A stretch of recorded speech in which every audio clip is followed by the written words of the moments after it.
Japan का alternate version जहाँ unique population exist करती है जिनके कुछ पूर्वज जादुई थे। कहानी की शुरुआत होती है, बसंत ऋतु का समय था। पेड़ों पे ब्यूटीफुल चेरी ब्लॉसम्स महक रहे थे और हम एक कैट नाओमेरो को देखते हैं जिसको देख एक लड़की फुइत्सुकी कह रही होती है, ओह तुम जग गई, चलो आज मेरा ऑफिस का पहला दिन है तो निकल रही हूँ, आते समय तुम्हारे लिए गिफ्ट जरूर लाऊंगी। इसके बाद वो रेडी होकर अपने अपार्टमेंट से निकलती है बस पकड़ने के लिए। रास्ते में वो अपने हाई स्कूल की बातें सोच रही होती है कि कैसे उसकी फ्रेंड्स कहा करती थी कि जैसा तुम्हारा बिहेवियर है ना इंट्रोवर्ट होने का, तुम कोई बॉयफ्रेंड नहीं बना पाओगे। और अब ये फुत्सुकी की रियलिटी बन गई थी। यही सोचते हुए वो अपने प्लेटफॉर्म से उतर के उसी चेरी ब्लॉसम्स ट्री से होके जा रही होती है और उसे स्प्रिंग के मौसम में काफ़ी ठंडी हवाएं लग रही थी। तभी उसका ध्यान एक लड़के पे जाता है जो उन ट्रीज को देख रहा था जिसके पैर बर्फ से जम गए थे और वो ठंडी हवाएं प्रोड्यूस कर रहा था। वो उसके पास आके कारण पूछती है तो वो लड़का हिमुरु बताता है कि आज मेरा कंपनी का पहला दिन है और मैं नर्वस हूँ और ऐसे किसी सिचुएशन में मैं जम जाता हूँ, इसलिए मैं ट्रीज को देख के खुद को काम डाउन करने की कोशिश कर रहा हूँ। फुइत्सुकी अपने बोतल की गर्मा गर्म चाय निकालती है और उसके जमे हुए पैरों पे डालती है पर कोई असर नहीं होता। फिर वो उसे एक कप ऑफ टी पीने के लिए देती है जिसके बाद से हिमुरु नॉर्मल हो जाता है। फिर वो बताता है कि मैं स्नो वुमेन का डिसेंडेंट हूँ, इसलिए इमोशंस मेरे बर्फ के रूप में निकलते हैं। फुइत्सुकी कहती है तो क्या ऐसे लोगों को सिर्फ विंटर सीजन पसंद पड़ता है? हिमुरु कहता है ऐसा नहीं है, अगर कोई खास हमें मिलता है तो हम स्प्रिंग भी एंजॉय करते हैं। और फिर वो अपने ऑफिस निकल जाता है। इधर फुइत्सुकी भी निकलती है अपने ऑफिस सोचते हुए कि कैसे उसकी फ्रेंड कहती थी कि मुझे कोई भी पसंद नहीं आता और उस आईसी बॉय की तरफ अट्रैक्शन कैसा था मेरा। इधर तभी हिमुरु भी सोचते हुए जा रहा होता है कि वो लड़की कितनी काइंड थी, काश मैं उससे फिर मिल पाऊँ। और जब वो अपने ऑफिस पहुंच के देखता है तो वो लड़की फुइत्सुकी सामने खड़ी थी और दोनों एक ही ऑफिस में ज्वाइन हुए हैं, एक दूसरे के कॉलीग्स बन गए। दोनों एक दूसरे को इंट्रोड्यूस करते हैं और हिमुरु से एक्साइटमेंट में हिम बाहर निकलने लगती है। तभी यहाँ एक और लड़की कामोड़ी द फॉक्स गर्ल आती है। बर्फ को देख करके वो खुद के भी अपने कान और पूंछ निकाल के इंट्रोड्यूस करती है और कहती है कि मैं फॉक्स वुमेन के डिसेंडेंट हूँ। फुइत्सुकी सोचती है क्या यहाँ सिर्फ मैं ही एक नॉर्मल ह्यूमन के डिसेंडेंट हूँ। तभी यहाँ एक लड़का आता है जो अपना नाम सीजिमा बताता है और कहता है मैं भी एक ह्यूमन डिसेंडेंट हूँ और ये सभी इस कंपनी में न्यू ज्वाइन हुए हैं। सीन शिफ्ट होता है जहाँ फुइत्सुकी अपने नाओमेरो को किए वादे के अनुसार उसके लिए स्नैक्स लाई थी और उससे कहती है कि लगता है मेरी लाइफ चेंज होने वाली है। और इधर दूसरी तरफ हिमुरु सोच रहा होता है कि मुझे अब जॉब पे जाने की इतनी एक्साइटमेंट क्यों हो रही है। सीन शिफ्ट होता है अगले दिन ऑफिस में जहाँ हिमुरु के पीसी में फूलों की फोटोज देख फुइत्सुकी पूछती है क्या तुम्हें फ्लावर पसंद है। हिमुरु कहता है हाँ, पर मैं उन्हें टच करता हूँ तो वो जम जाते हैं। मैं फ्लावर्स को प्यार देना चाहता हूँ पर बदले में वो मुझे प्यार नहीं दे पाते, इसलिए मैं उन्हें वर्चुअली देख के खुश होता हूँ। अगले दिन फुइत्सुकी हिमुरु को स्ट्रॉ से भरा बैग देते हुए कहती है इससे तुम फ्लावर्स को टच करोगे तो वो फ्रीज नहीं होंगे। हिमुरु पहले तो ये देख हैरान था पर वो खुश भी था कि फुइत्सुकी उसकी फीलिंग की केयर कर रही है। उसके जाने के बाद वो खुशी से माहौल बर्फीला बना देता है। हिमुरु को बिल्लियां भी पसंद थी और वो उनके पास होने पे भी खुशी से बर्फ प्रोड्यूस करने लगता है जिस वजह से बिल्लियां भी उसे दूर भाग जाती हैं। और जब ये बात हिमुरु फुइत्सुकी को बताता है तो फुइत्सुकी कहती है इसका भी तरीका है मेरे पास। फिर वो अगले दिन अपने कैट नामेरो के कुछ मूछें निकाल के लाती है, ये कहते हुए कि इससे पहले अपनी आदत बना लो कि बिल्ली तुम्हारे पास है जिससे तुम अपने इमोशंस को कंट्रोल कर पाओगे। उसके बाद जब तुम बिल्ली के पास जाओगे तो बर्फ प्रोड्यूस नहीं करोगे। और वैसे भी कैट विस्कर्स लकी चार्म की तरह होते हैं। हिमुरु को तो बिलीव ही नहीं हो रहा था कि फुइत्सुकी सान उसकी इतनी हेल्प कर रही हैं, इसलिए वो उसे भी रिटर्न गिफ्ट देने का डिसाइड करता है। कुछ दिन बाद वो फुइत्सुकी को एक डेजर्ट ऑरेंज पिस्ताचियो देता है जिसे देख फुइत्सुकी कहती है ये तो आउट ऑफ स्टॉक था ना, ये तुम्हें कैसे मिला। हिमुरु कहता है शायद मैं लकी था। और हिमुरु उस दिन से ये डेजर्ट ढूंढ रहा था जब से फुइत्सुकी ने इसे टेस्ट करने की इच्छा जताई थी। उनके कोवर्कर्स को भी पता चलने लगा था कि ये दोनों एक दूसरे को कितनी नाइसली ट्रीट करते हैं। एक दिन उनके बॉस आके कहते हैं हिमुरु ने कुछ अपने जरूरी डॉक्यूमेंट्स खो दिए हैं जिस वजह से उसे अब फिर से चीजें शुरू से करनी पड़ेंगी। इधर हिमुरु उदास था इसलिए वो अपने आप को ग्लू में रख करके चुपचाप काम कर रहा था। तभी फुइत्सुकी अंदर झांक के पूछती है क्या तुम आज लेट तक काम करने वाले हो। हिमुरु कहता है हाँ, मैंने गलती की है तो सुधारना भी पड़ेगा। फुइत्सुकी कहती है तो क्या मैं तुम्हारी कोई हेल्प कर सकती हूँ। ये बात सुन के हिमुरु की इग्लू छू हो जाती है और वो मना करता है ये कहते हुए कि ये मैंने खराब किया है तो मुझे ही सही करना चाहिए। तभी फुइत्सुकी और सभी घर को जाने लगते हैं। थोड़ी देर में फुइत्सुकी उसके गालों पे ठंडा ड्रिंक देते हुए कहती है ये तुम्हारी हेल्प तो कर ही सकता है ना काम में, कल मिलते हैं। और हिमुरु अब काफी ज्यादा तेजी से काम को खत्म करने में लग जाता है। एक दिन हिमुरु देखता है कि उसका कोवर्कर सीजिमा की तबीयत ठीक नहीं है। हिमुरु उसके लिए एक बर्फ से लिपटी स्कार्फ देता है और कहता है कि तुम आज छुट्टी क्यों नहीं ले लेते। सीजिमा कहता है कि अभी मेरे बहुत से काम बचे हैं। ठीक है फिर तो लाओ मैं तुम्हारे साथ मिलकर उन्हें जल्द ही खत्म कर देता हूँ। उसे सिजुमा की हेल्प करते हुए फुत्सुकी देख रही होती है और आके कहती है तुम कितने काइंड हो हिमुरू। और हिमुरू खुशी से छोटे छोटे स्नोमैन प्रोड्यूस करता है। ये देख सिजुमा सोचता है कि ये भले ही ठंडी चीजें प्रोड्यूस करता है पर इसका दिल बहुत वार्म है। अब हिमुरू को उस कंपनी में काम करते 1 महीना हो गया था और वो घर बैठ के सोच रहा होता है फुत्सुकी की दी हुई चीजों को देखते हुए। वो स्ट्रॉ, कैट विस्कर्स, फिर सोडा कैन, और कहता है मैं अपने डिसीजन को लेकर खुश हूँ कि मैंने इस कंपनी को ज्वाइन किया। इसी तरह से इधर फुत्सुकी भी सोच रही होती है कि ये 1 महीना कितना जल्दी बीत गया। सीन शिफ्ट होता है ऑफिस में, जहाँ चीफ सभी न्यू एम्प्लॉय को बिजनेस ट्रिप ओकिनावा भेजने का प्लान बनाते हैं। सभी लोग ओकिनावा ट्रिप की बात सुन के काफी एक्साइटेड थे हिमुरू को छोड़कर। वो ओकिनावा जगह ट्रिप सुन के ही उदास और डिप्रेस्ड हो गया। मन ही मन कहता है कि अगर मैं वहां गया तो सारा ट्रिप का मजा बर्बाद हो जाएगा, और वो इस बारे में किसी से बात नहीं करता। दूसरी तरफ सिजिमा और कामोरी काफी एक्साइटेड थे क्योंकि ये 4 डे का ट्रिप रहने वाला है। जब ये लोग ये बातें डिस्कस कर रहे होते हैं फुत्सुकी को बर्फीली हवाएं आती हैं। वो जाके देखती है तो हिमुरू सीढ़ियों पे बैठा था जिसका पैर फिर से बर्फ में जम गया था। वो उसके पास बैठती है और उसके नर्वसनेस का कारण पूछती है, और ये भी कि तुम बाकियों की तरह एक्साइटेड नहीं लग रहा है। हिमुरू कहता है कि दोनों का आंसर एक ही है कि मैं ओकिनावा नहीं जा सकता। फुत्सुकी पूछती है क्यों। हिमुरू कहता है कि एक ब्यूटीफुल रिजॉर्ट, ब्लू ओशन और व्हाइट सैंड, ये सब खूबसूरत सी चीजें मैं देखूंगा तो ये मेरे दिमाग पे साइकोलॉजिकल इफेक्ट डालेगा, जिससे मैं खुद को कंट्रोल ना कर पाऊं और वहां बर्फीली तूफान ला दूं। और चूंकि ये एक बिजनेस ट्रिप है और अगर मैं नहीं गया तो ये मेरा ही नुकसान होगा, इसलिए मैं नर्वस हूँ। उसकी बातें सुनने के बाद फुत्सुकी इंटरनेट पे रात भर उसके लिए तरीके ढूंढने लगती है, और अगले दिन वो हिमुरू को एक डफली जैसी चीज देती है जिसके अंदर इधर उधर करने से उसमें से समंदर की लहरों जैसी आवाज आती है। वो हिमुरू को देते हुए कहती है कि इससे तुम पहले खुद को उस इन्वायरमेंट में पहले ढाल लो, जिससे तुम्हें वहां आके ओवर एक्साइटमेंट नहीं होगी। हिमुरू ऐसा ही करता है और पहले पहले तो वो एक्साइटमेंट में बहुत सारी बर्फ प्रोड्यूस करता है, पर फिर वो धीरे धीरे घर पे, ऑफिस में उसे यूज करता है ताकि वो फुत्सुकी सान को निराश ना करे। ट्रिप का दिन आता है और हिमुरू ने अब खुद के इमोशंस पे कंट्रोल पा लिया था। वो सभी बस से ओकिनावा शहर में एंटर करते हैं और एक होटल में चेक इन करते हैं।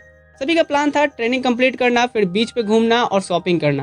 कामोरी कहती है अभी दोपहर है और धूप भी कितनी निकली हुई है, मैं तो बीच पे जाने के लिए खुद को रोक ही नहीं पा रही। और फिर ये लोग बीच पे आते हैं जहाँ कामोरी और सिजिमा बीच पे मस्ती कर रहे थे और फुत्सुकी हिमुरू एक अम्ब्रेला के नीचे बैठ के जूस एंजॉय कर रहे थे। फुत्सुकी पूछती है कि तुम्हें कैसा लग रहा है। हिमुरू कहता है हाँ, उससे काफी असर हुआ है मेरे पे। फुत्सुकी फिर उससे बात लेने के लिए पूछती है, पर हिमुरू कहता है अगर वो इतनी धूप में निकलेगा तो टेम्परेचर इतना ज्यादा है कि वो मेल्ट हो जाएगा। और ये बात सुन फुत्सुकी को पता चलता है कि हिमुरू मेल्ट भी हो सकता है। फिर फुत्सुकी उसे इस ट्रिप के लिए बनाई प्लानिंग भी दिखाती है, जिसे देख हिमुरू सोचता है फुत्सुकी सान ने तो काफी डिटेल्ड प्लानिंग की है इस ट्रिप के लिए, मैं कितना लकी हूँ जो इनके इस प्लान का हिस्सा बनूंगा। और यही सोचते हुए वो फिर से बर्फ प्रोड्यूस करने लगता है, और तभी वो उसे कंट्रोल करते हुए सोचता है नहीं, मुझे इस ट्रिप खत्म होने तक इमोशंस पे कंट्रोल रखने होंगे, नहीं तो ये एक स्नो स्टॉर्म में भी बदल सकता है। रात में हिमुरू कुछ टॉय स्टोर में क्यूट क्यूट खिलौने देख रहा था। वो उसमें से एक जैसे ही उठाने जाता है वो देखता है एक और हाथ उसी खिलौने को उठाने आ रहा था, और ये फुत्सुकी होती है। हिमुरू कहता है कोई बात नहीं, ये आप रख लो। फुत्सुकी फिर उसके लिए एक दूसरा चूज करके देती है, और हिमुरू इतना खुश हो जाता है कि उसने लगभग स्नो स्टॉर्म क्रिएट कर ही दिया था, पर वो सिर्फ स्नोफॉल की तरह ही बरसा। और वहाँ के टूरिस्ट लोग देख के हैरान थे कि क्या यहाँ आर्टिफिशियल टेक्नोलॉजी भी है। निकलते हुए फुत्सुकी हिमुरू की कंट्रोल पे तारीफ करती है। अगले दिन हिमुरू उठता है तो वेदर रिपोर्ट आ रही थी कि आज ओकिनावा में गर्मी के सारे रिकॉर्ड्स टूटने वाले हैं। ये सुन के हिमुरू तेजी से भागता है और एयर कंडीशनिंग स्पॉट ढूंढने लगता है। फिर वो जाता है अपने लिए कुछ आइसक्रीम्स और ठंडी चीजें लाने। वो होटल के बाहर के एक दुकान में आता है तो दुकानदार कहता है कि सारे आइसक्रीम बिक गए हैं। हिमुरू उनसे कोई और दुकान के बारे में पूछता है तो कहते हैं कि यहाँ से 2 किलोमीटर की दूरी पे है। अब दुकान से होटल लौटते समय टेम्परेचर इतना ज्यादा था कि हिमुरू को होटल के गार्डन में ही रुकना पड़ता है, और वो मेल्ट होके एक बच्चा बन गया था। इधर दूसरी तरफ फुत्सुकी सुबह से हिमुरू को ढूंढ रही थी क्योंकि उसने साथ में ट्रिप एंजॉय करने की बात की थी। उसे ढूंढते हुए वो सिजिमा के पास आती है तो सिजिमा कहता है कि उसकी सुबह सुबह वेदर रिपोर्ट देख के ही फट गई थी, वो पास के ही दुकान गया था कुछ चीजें लाने, उसके बाद से नहीं दिखा है। फुत्सुकी को हिमुरू की बातें याद आती हैं कि वो टेम्परेचर बढ़ने पे मेल्ट भी हो सकता है। वो उसे ढूंढने निकलती है और गार्डन से होके जाते हुए उसे हिमुरू आवाज देके बुलाता है। फुत्सुकी उसे देख के हैरान थी और वो उसकी एक फोटो लेते हुए कहती है तुम तो बिल्कुल एक बच्चे हो गए हो। हिमुरू कहता है हाँ, टेम्परेचर बढ़ने पे मैं ऐसे ही छोटा हो जाता हूँ, पर मैंने सोचा नहीं था कि टेम्परेचर इतना बढ़ेगा। फुत्सुकी फिर उसे ठीक करने का तरीका पूछती है। हिमुरू कहता है कि मुझे ठंडा होना पड़ेगा नॉर्मल होने के लिए, और यहाँ 2 किलोमीटर तक कहीं भी कोई आइसक्रीम या ठंडी चीजें नहीं है। फुत्सुकी कहती है चिंता मत करो, मैं अभी आई। थोड़ी देर में वो उसके लिए आइस क्यूब्स और आइसक्रीम लेके आती है। हिमुरू पूछता है कि ये कहाँ मिला। फ्यूत्सुकी कहती है कि ये होटल में ही एज अ डेजर्ट प्रेजेंट किया जा रहा है। हिमुरू फिर आइसक्रीम को खाने लगता है और फ्यूत्सुकी उसे घूर रही होती है। हिमुरू पूछता है क्या कुछ हुआ है क्या। फ्यूत्सुकी कहती है नहीं, तुम बहुत ज़्यादा क्यूट लग रहे हो ऐसे। मुझे माफ़ करना, पर क्या मैं इस छोटे बच्चे को सहला सकती हूँ, और मैं विश करूँगी कि तुम जल्दी ठीक हो जाओ। हिमुरू कहता है हाँ ठीक है, और जैसे ही फ्यूत्सुकी उसके सर पे हाथ रख के सहलाती है वो नॉर्मल हो जाता है। और फ्यूत्सुकी कहती है तुमने तो मुझे डरा ही दिया। और दोनों इस बात से हैरान थे कि क्या यह आइसक्रीम की वजह से हुआ या फ्यूत्सुकी के सहलाने से। सीन शिफ्ट होता है शाम में, जहां हम एक बार का सीन देखते हैं जहां इनका बॉस भी सभी के साथ सेलिब्रेट करते हुए कहता है ट्रिप काफी अच्छी रही, सभी वर्कर्स ने काफी अच्छा काम किया। कामोरी कहती है मुझे यहाँ आके तो बहुत मजा आया, पर मुझे यहाँ का फायरवर्क्स भी देखना था, पर मुझे नहीं पता था कि उसके लिए पहले से टिकट्स बुक करनी होती है। ये सुन फ्यूत्सुकी सभी को टैक्सी से होटल ना जाने बोल पैदल चलने के लिए कहती है। फिर ये इन्हें लेके एक ऐसे स्पॉट पे आती है जहाँ से फायर क्रैकर्स काफी खूबसूरती से दिख रहे होते हैं। हिमुरू पूछता है कि ये आपको कैसे पता था। फ्यूत्सुकी कहती है कि जब मैं अपने रूटीन्स प्लान कर रही थी तो मुझे स्पॉट के बारे में पता चला जो सिर्फ यहाँ के लोकल्स लोग ही जानते हैं। कमोरी काफी खुश होती है और साथ में एक फोटो भी क्लिक करती है। एक फोटो फ्यूत्सुकी भी लेती है। तभी उसे अपने फोन में हिमुरू की बच्ची वाली फोटो दिखती है और वो सोचती है कि मैं इसे सीक्रेट ही रखूंगी। और हिमुरू इधर सोच रहा होता है कि सब कितना बढ़िया जा रहा है। मैं उम्मीद करूंगा अगले साल भी मैं फ्यूत्सुकी सान के साथ यहाँ फायर क्रैकर्स देखूं। सीन शिफ्ट होता है इनके होम टाउन में। उनके बॉस कहते हैं ट्रेनिंग खत्म हुई, अब तक जिनके साथ आप काम कर रहे थे वो टेम्पररी थे, अब सभी को उनकी परमानेंट टीम प्रोवाइड की जाएगी और ये आपको रात में मेल कर दिया जाएगा। इधर घर आके अब हिमुरू को नींद नहीं आ रही थी, ये सोच करके कि क्या फ्यूत्सुकी सान अब मेरी टीम में नहीं रहेंगी। वो उसके साथ बिताए पलों को याद करने लगता है और नर्वस होकर अपने घर में ही बर्फबारी करने लगता है। फिर उसका ध्यान फ्यूत्सुकी की दी गई कैट विस्कर्स पे जाता है, जिसको देते हुए फ्यूत्सुकी ने कहा था कि ये लकी चार्म की तरह काम करेगा। और फिर वो उसे हवा में उठाते हुए कहता है ओ गॉड प्लीज एक बार मेरी विनती सुन ले। इधर हम फ्यूत्सुकी को देखते हैं जो बाथ लेके निकलती है और उसकी नाओमिरो मस्त सो रही थी। फिर वो अपने फोन को देखती है जिसमें उसने फायर क्रैकर्स टाइम खींची हुई फोटो को वॉलपेपर पे लगाया था और सोचती है कि मुझे पहले किसी के साथ कभी इतना बढ़िया फील नहीं हुआ। मैं उम्मीद करूंगी कि हम एक ही टीम में हों। तभी हिमुरू को मेल आता है जिसे वो डरते डरते ओपन करता है। उसके टीम में थे कामोरी, सिजिमा, और वो स्क्रॉल करता है तो उसे फ्यूत्सुकी सान का भी नाम दिखता है। वो इतना खुश हो गया था कि वो छोटे छोटे स्नोमैन प्रोड्यूस करने लगा और फिर ऊपर वाले को धन्यवाद कह रहा था इंस्टेंट सुनने के लिए। अगले दिन हिमुरू जॉब पे फ्यूत्सुकी के आने का बेसब्री से इंतजार कर रहा था, क्योंकि वो ना सिर्फ उसके साथ काम करने वाली है बल्कि उसके बगल में उसका स्पॉट है। वो सोचता है फ्यूत्सुकी सान से अच्छा पड़ोसी तो कोई हो ही नहीं सकता, और यही सोचते हुए वो बर्फीली तूफान ले आता है। कामोरी कहती है कंट्रोल हिमुरू कंट्रोल। सीन शिफ्ट होता है हिमुरू घर आके सोच रहा होता है कि मैं कितना डफर हूँ। फ्यूत्सुकी सान ने मेरी कितनी मदद करी, मुझे ओकिनावा में मेल्ट होने से भी बचाया, और मैंने क्या किया। फिर वो रीपे करने के तरीके ढूंढ रहा होता है तो उसे आर्टिकल मिलता है कि आप उसे किसी रेस्टोरेंट में अच्छी ट्रीट दें। अब वो फ्यूत्सुकी की फेवरेट फूड जानना चाहता था, तो वो लंच टाइम पे कामोरी और फ्यूत्सुकी की बातें सुनता है, जहाँ उसे पता चलता है कि फ्यूत्सुकी को तो सभी चीजें पसंद है, मतलब French, Italian, Indian, Chinese, Korean. और अब वो परेशान हो गया था कि फ्यूत्सुकी सान तो पिकी गर्ल है ही नहीं। तो वो बैठ के सोच रहा होता है कि मैं इस जगह पे ले जाऊं या उस जगह पे ले जाऊं, और यही सोचते हुए वो जमना शुरू कर देता है। सिजिमा उससे पूछता है भाई तू ठीक तो है ना। हिमुरू नॉर्मल होते हुए कहता है कि हाँ मैं ठीक हूँ। घर आके हिमुरू फाइनली डिसाइड कर लिया था कि उसे फ्यूत्सुकी सान को कहाँ ले जाना चाहिए, और वो अगले दिन फ्यूत्सुकी की मर्जी जानने वाला था, और इस नर्वसनेस में उसने खुद को जमा लिया था। तभी फ्यूत्सुकी यहाँ आती है और उसके ऐसे जमने का कारण पूछती है। हिमुरू कहता है दरअसल मैं कुछ सोच रहा था। फ्यूत्सुकी कहती है कि आजकल ये कुछ ज्यादा ही होने लगा है, तुम ठीक तो हो ना। हिमुरू कहता है हाँ, पर मेरे पैर अकड़ गए हैं जमे रहने की वजह से। फिर फ्यूत्सुकी उसे फुट मसाज करते हुए कहती है चिंता मत करो, मुझे प्रेशर पॉइंट्स के बारे में अच्छे से पता है, तुरंत ही ठीक हो जाएगा। फिर हिमुरू यहाँ हिम्मत करके पूछता है कि क्या आज रात हम डिनर पे चल सकते हैं, मुझे एक बढ़िया रेस्टोरेंट के बारे में पता चला है। उसकी ये प्रपोजल सुन फ्यूत्सुकी हैरान थे। हिमुरू कहता है कि मैं बस आपको एक रीपे करना चाहता हूँ मेरी इतनी मदद करने के लिए। फ्यूत्सुकी राजी होती है और उसके जाने के बाद सोचती है कि क्या उसने मुझे अभी अभी एक डेट के लिए पूछा। इधर हिमुरू रेस्टोरेंट में अब 2 सीटें बुक कर रहा होता है और तब उसे रियलाइज होता है कि क्या वो फ्यूत्सुकी सान को डेट कर रहा है। ऑफिस के बाद ये सभी साथ में रेस्टोरेंट आते हैं और डिशेस फ्यूत्सुकी को काफी पसंद आती है। हिमुरू ये देख काफी खुश था, पर वो दोनों फिर कुछ बात ही नहीं कर पाते। दोनों एक ही टाइम पे ये सोच रहे होते हैं कितना कुछ कहना है फिर भी है दिल में सवाल कहीं, सपनों में जो रोज कहा है वो फिर से कहूँ या नहीं। कि तभी फुत्सुकी को एक कॉल आता है जिसे वो अटेंड करने चली जाती है और पेमेंट लेते समय वेटर हिमुरू से पूछता है, सर आप डेट पे आए हैं? हिमुरू बड़े शान से कहता है कि हाँ और मुझे बहुत मजा। और तभी पीछे से फुत्सुकी निकलती है जिसे देख हिमुरू घबराए हुए पूछता है, क्या आपने सब सुन लिया? फुत्सुकी कहती है हाँ, और हिमुरू की तो हालत खराब हो गई जिससे वो चेयर से ही ढिमला गया। सीन शिफ्ट होता है अगले दिन ऑफिस में। ब्रेक टाइम पे कामोरी फुत्सुकी से पूछ रही होती है हिमुरू को लेकर उसकी फीलिंग्स के बारे में। इधर से सीजिमा और हिमुरू वहीं से जा रहे होते हैं तो रुक के सुनने का सोचते हैं। फुत्सुकी कहती है कि मुझे नहीं लगता कि मैं हिमुरू के क्लोज हूँ, क्योंकि हमारे पास तो अब एक दूसरे के नंबर भी नहीं है और मुझे ये भी नहीं पता कि वो ऑफ डेज में क्या करता है। उसकी बातें ही सुन के सिर्फ हिमुरू खुश हो रहा था। तभी सीजिमा कहता है कि क्या तुम दोनों ने अभी तक एक दूसरे का नंबर भी नहीं लिया?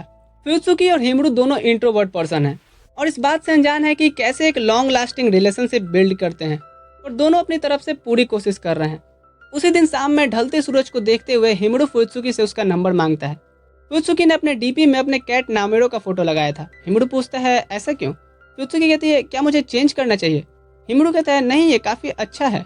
फुत्सुकी कहती है ठीक है, तो फिर मैं घर जाके नामेरो के साथ एक फोटो भेजूंगी। घर पे हिमुरू को फुत्सुकी नामेरो को साथ में लिए एक फोटो भेजती है और हिमुरू काफी ओवरजॉयड होता है, इतना कि वो फोन को ही जमा देता है। अगले दिन काम पे हिमुरू खुश था कि अब वो ऑफिस के साथ साथ स्मॉल डिटेल्स भी शेयर करेंगे, और फुत्सुकी सोच रही होती है कि इतना प्रोग्रेस शायद ठीक है अभी के लिए। अगले मॉर्निंग हिमुरू को फुत्सुकी का मैसेज आता है, गुड मॉर्निंग, आज जॉब के लिए मैं बहुत एक्साइटेड हूँ। और हिमुरू भी फिर उसके मैसेज से काफी एक्साइटेड होकर ऑफिस निकलता है। यहाँ ये लंच तक काम करते हैं और फिर हिमुरू फुत्सुकी से टाइम पूछता है। वो देखता है कि फुत्सुकी ने ओकानावा में खींची हुई फोटो को अपने लॉक स्क्रीन पे लगा रखा है। फुत्सुकी कहती है कि मुझे ये लगाने से पहले सबसे शायद पूछ लेना चाहिए था। हिमुरू कहता है अरे नहीं कोई बात नहीं, वो इवेंट था ही इतना यादगार, और खुश होते हुए लंच के लिए निकल जाता है कि मैं फुत्सुकी-सान के वॉलपेपर में हूँ। इधर फुत्सुकी अपना लॉक ओपन करती है और उसके मेन डिस्प्ले पे हिमुरू के उसी बच्चे वाली फोटो थी जब वो ओकिनावा में मेल्ट हो गया था। फुत्सुकी सोचती है कि अच्छा हुआ उसने ये नहीं देखा। सीन शिफ्ट होता है अगले दिन, जहाँ सीजिमा, कामोरी और हिमुरू लंच टाइम पे बात कर रहे होते हैं। तभी गेट ओपन होता है और एक न्यू बंदा आता है, कटोरी, जिसने एक वीक पहले इस कंपनी को ज्वाइन किया है। वो फ्यूनिक्स का डिसेंडेंट है और हिमुरू का पुराना दोस्त भी। कामोरी पूछती है कि इससे पहले तुम क्या जॉब करते थे?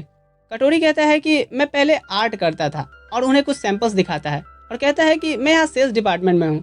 तभी यहाँ उसकी सीनियर तोनासी आके कहती है तुम यहाँ क्या कर रहे हो, चलो मेरे साथ, हमें राउंड पे जाना है। कटोरी कहता है फिर मिलेंगे दोस्तों, और तोनासी से पूछता है कि क्या बाहर में आप मेरे साथ कॉफी पीना चाहोगी? तोनासी कहती है ज्यादा रोमांटिक हो रहा है के? इधर हिमुरू ब्रेक से वापस आ रहा होता है तो गलती से वो फुत्सुकी से टकरा जाता है, जिससे उसके सारे डॉक्यूमेंट्स नीचे गिर जाते हैं। हिमुरू फिर उससे माफी मांगता है और उठाने में मदद करने लगता है। उसके डॉक्यूमेंट में हिमुरू एक पिक्चर की प्रोमो देखता है जो किटन बेस्ड थी, और तुरंत ही उसे छुपाते हुए फुत्सुकी पूछती है क्या तुमने वो देख लिया? हिमुरू कहता है हाँ, वो किसी मूवी का प्रोमो था ना। फुत्सुकी कहती है कि हाँ, ये इसका सेकंड पार्ट का प्रोमो था। इसका फर्स्ट पार्ट मैंने थिएटर में देखा था और मेरे आसपास सिर्फ बच्चे ही थे, पर इस बार क्या तुम मेरे साथ ये मूवी देखना चाहोगे? हिमुरू कहता है हाँ क्यों नहीं। फुत्सुकी उसे कहते हुए चली जाती है तो फिर इसका पहला पार्ट देख लेना। घर पे आके हिमुरू अपने लैपटॉप में पहला पार्ट देखता है और फिर वो फुत्सुकी को मैसेज करता है कि उसने जस्ट अभी अभी मूवी कंप्लीट किया है और ये काफी बढ़िया है। फुत्सुकी कहती है व्हाट अ कोइंसिडेंस, मैं भी स्टोरी रिवाइज करने के लिए वही देख रही थी। और ये बात सुन हिमुरू काफी खुश होता है कि इसका मतलब हम दोनों एक ही टाइम पे एक ही मूवी देख रहे थे। फुत्सुकी पूछती है तो मैं टिकट्स बुक कर दूं ना, तुम्हारी कोई सीट को लेकर चॉइस तो नहीं है?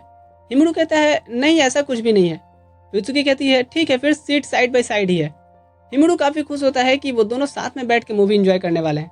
फिर वो ये देखने लगता है कि मूवी के बाद और वो कहाँ टाइम स्पेंड कर सकता है। उसके दिमाग में ख्याल आता है डिनर का, और वो उस दिन वाले इंसिडेंट याद करके वो ये आइडिया कैंसिल करना चाहता है। अगले दिन फुत्सुकी येलो ड्रेस पे व्हाइट ओवरकोट के साथ हॉल पहुंच के हिमुरू से कहती है क्या मैं लेट हूँ? हिमुरू कहता है नहीं नहीं, मैं ही थोड़ा पहले आ गया था। इन्हें जाते हुए इनका कोलीग सीजिमा देखता है, जो भी यहाँ एक दूसरी मूवी राइस देखने आया था, और सोचता है कि काश मेरे साथ भी कोई मूवी एंजॉय करने आता। उसकी साइड की सीट्स खाली थी तो वो सोचता है कि आखिर कौन बैठेगा यहाँ आके। तभी उसे एक्सक्यूज मी करते हुए एक लड़का आता है और ये वही न्यू एम्प्लॉय हिमुरू का दोस्त कटोरी था। कटोरी से देख कहता है तुम पैजामा हो ना? सीजिमा कहता है नहीं, साइजामा, तुम मुझे सीजिमा भी कह सकते हो। कटोरी कहता है हाँ हाँ वही वही। मूवी शुरू होती है और सीजिमा सोच रहा होता है कि किस ढक्कन के साथ मूवी देखना पड़ रहा है, इतनी सीट खाली है और इसको यही सीट लेना था। इधर दूसरी तरफ फुत्सुकी भी मूवी के मोमेंट्स को एंजॉय कर रही थी और उसे देख हिमुरू फूले नहीं समा रहा था। मूवी एंड होता है इमोशनल सीन के साथ और फ्यूत्सुकी रो पड़ती है। हिमुरू देखता है कि उसके आंसू उसके गालों को दो भागों में बांट रहे हैं और हिमुरू अपने पॉकेट में बेचैनी से रुमाल ढूंढने लगता है उसे पोंछने के लिए, और फिर वो उसे फ्यूत्सुकी को ही देना सही समझता है। मूवी के बाद फ्यूत्सुकी पूछती है, तुम नहीं रोए क्या? हिमुरू कहता है कि मैं एडमिट तो नहीं करना चाहता, पर हाँ। फ्यूत्सुकी पूछती है, तुम हंसते हो तो स्नोमैन प्रोड्यूस करते हो, रोते हो तो ऐसा क्या होता है? हिमुरू कहता है कि ये एक सीक्रेट है। फ्यूत्सुकी हंसते हुए कहती है, तो अब तो मुझे तुम्हें रोते हुए देखने का मन कर रहा है। सीन शिफ्ट होता है अगले दिन। हिमुरू को ओवर टाइम करने का मिला था और जब वो अंदर आके देखता है तो फ्यूत्सुकी को भी ओवर टाइम करने को मिला है। वो सोच रहा होता है कि पहले तो मुझे ओवर टाइम करना बिल्कुल पसंद नहीं था, लेकिन अगर ओवर टाइम ऐसे बीते जिसमें टाइम ओवर ही ना हो तो इसे कौन छोड़ना चाहेगा। फिर वो फ्यूत्सुकी के लिए कॉफी मशीन से कॉफी लेने जाता है और एक्साइटमेंट में उसने मग ही जमा दिया था। फ्यूत्सुकी कहती है कि मुझे आज कमोडी ने डिनर के लिए इन्वाइट किया था, लेकिन मैं आज ओवर टाइम कर रही हूँ। इधर हम कमोडी को देखते हैं जिसने सिजिमा को बुलाया था, ये कहते हुए कि कुछ एक्स्ट्रा मत समझना, मैंने बस तुम्हें इसलिए इन्वाइट किया क्योंकि फ्यूत्सुकी सान नहीं आई हैं। तभी यहाँ रास्ते में इन्हें कटोरी और तोनेशी भी मिलते हैं और ये भी इन्हें रेस्टोरेंट में ज्वाइन करते हैं और कमोडी यहाँ सिजिमा से कल देखी हुई मूवी के बारे में पूछती है। इधर फ्यूत्सुकी को उदास बैठा देख हिमुरू सोचता है कि मुझे उसे बोरिंग फील नहीं होने देना चाहिए। इधर सिजिमा मूवी के बारे में बताते बताते ये भी कहता है कि उसने फ्यूत्सुकी और हिमुरू को भी देखा था जो कोई और मूवी देखने आए थे। कमोडी कहती है कि क्या वो दोनों मूवी डेट पे गए हैं और आज भी वो दोनों ओवर टाइम साथ में कर रहे हैं, उन दोनों का ही तो बढ़िया है। इधर हिमुरू और फ्यूत्सुकी वर्ड्स गेम खेलते हुए एंड अप कॉल का वेट कर रहे होते हैं और दोनों को बहुत मजा आ रहा था। इधर सभी बात कर रहे होते हैं कि वो दोनों शायद थिएटर में लगी हॉरर मूवी देखने गए होंगे, उनका ध्यान इस पे था ही नहीं कि वो किटन वाले मूवी भी देखने आ सकते हैं। इधर तभी फ्यूत्सुकी को कॉल आता है और उसे वो पिकअप करती है और हिमुरू सोचता है कि लगता है फ्यूत्सुकी सान का काम खत्म हो गया है और वो जाने वाली हैं। और कॉल कट करने के बाद फ्यूत्सुकी कहती है कि उसकी टाइम और बढ़ा दी गई है। हिमुरू ये सुन खुश तो होता है पर एक्सप्रेशन नहीं दिखाता। इसके बाद फ्यूत्सुकी हिमुरू के साथ पिक्चर गेम खेलती है जिसमें दोनों ने एक दूसरे के लिए ड्राइंग ड्रॉ किया था। इधर कामोडी को फ्यूत्सुकी का मैसेज आता है जिसमें उसने अपने लगाए न्यू डीपी के बारे में उससे पूछती है जो उसके लिए हिमुरू ने बनाया था, और दूसरी तरफ फ्यूत्सुकी की बनाई पिक्चर हिमुरू कटोरी को भेजता है और ये पूछता है कि ये मेरे डीपी पे कैसा लगेगा। कटोरी ये देख काफी खुश होते हुए कहता है, शाबाश दोस्त, अब लग रहा है तू प्रोग्रेस कर रहा है। उसकी सेलिब्रेशन का रीजन सभी पूछते हैं तो वो बताता है कि हिमुरू ने अपने रिलेशनशिप में प्रोग्रेस की है। इधर दूसरी तरफ दोनों उनकी रिप्लाई का वेट कर रहे थे लेकिन किसी को भी वो रिप्लाई नहीं देते बातें करने के चक्कर में। तभी जिस एंड अप कॉल का ये वेट कर रहे थे वो आता है और इनकी ओवर टाइम यही खत्म होती है। हिमुरू फ्यूत्सुकी से पूछता है कि लेट तो काफी ज्यादा हो गया है, घर जाके खाना बनाने में तो और देर होगी, तो क्या वो साथ में दोनों डिनर करें? फ्यूत्सुकी कहती है कि ठीक है, मैं नीचे वेट कर रही हूँ। इधर फिर दोनों अपने अपने दोस्तों को कॉल करते हैं और पूछते हैं रिप्लाई देने में क्या पैसा लग रहा था। दोनों कांग्रेट्स कहते हैं और कामोडी तो फ्यूत्सुकी से ये भी पूछती है, तो बताओ एंगेजमेंट पार्टी कब दे रही हो? मंदिर बना नहीं कि भिखारी पहले आ गए हैं। सीन शिफ्ट होता है जहाँ हिमुरू और फ्यूत्सुकी कैफेटेरिया में लंच खत्म करके बैठे थे। तभी यहाँ कामोडी आती है रेडी टू ईट नूडल लेके और कहती है कि हाँ वो मैं थोड़ा लेट हो गई हूँ ना। हिमुरू पूछता है कि क्या ये तुम्हारा फेवरेट है? कामोडी कहती है हाँ, क्योंकि मैं एक फॉक्स की डिसेंडेंट हूँ ना, तो मुझे टोफू बहुत पसंद आता है। इसके बाद फ्यूत्सुकी और हिमुरू अपने काम पे चले जाते हैं और कामोडी बैठ के अपना लंच खत्म कर रही थी। तभी सिजिमा उसे देख कहता है कि हे कामोडी, तुम्हारा पूंछ स्कर्ट से बाहर निकल रहा है। कामोडी शर्माते और गुस्से से कहती है कि तो तुम देख क्यों रहे हो? सिजिमा कहता है पर तुम ही तो दिखा रही हो। कामोडी कहती है कि वो ऐसा है कि मैं जब भी केयरलेस होती हूँ तो मेरे कान और पूंछ अपने आप से बाहर निकल जाते हैं। सिजिमा कहता है कि ये तो बहुत क्यूट है। कामोडी शर्माने लगती है तो सिजिमा कहता है मेरा मतलब तुम्हारी पूंछ से था। कामोडी कहती है सिजिमा, ऐसे तो तुम्हें कोई लड़की नहीं मिलने वाली। सिजिमा कहता है हाँ हाँ ठीक है, मैंने तुमसे ओपिनियन नहीं मांगा है। और मनी मन कह रहा होता है कि मेरा मतलब सिर्फ पूंछ से नहीं था। सीन शिफ्ट होता है जहाँ हिमुरू देखता है कि जॉर्ज किटन मर्चेंडाइज के प्लेट्स टोकन्स कलेक्ट करने पे मिल रहे हैं। ये वही किटन्स हैं जिनकी मूवी फ्यूत्सुकी और हिमुरू साथ में देखे थे। तो हिमुरू डिसाइड करता है कि डेली ब्रेकफास्ट में वो ये अगर खरीदेगा तो जितने दिन बचे हैं इतने दिन में टोकन्स आसानी से कलेक्ट हो जाएंगे। दूसरी तरफ हम फ्यूत्सुकी को देखते हैं उठते हुए जो जाके ब्रेकफास्ट रेडी करने बढ़ती है और वो भी सेम ब्रेकफास्ट मील बना रही थी ताकि वो जॉर्ज किटन प्लेट्स ले सके।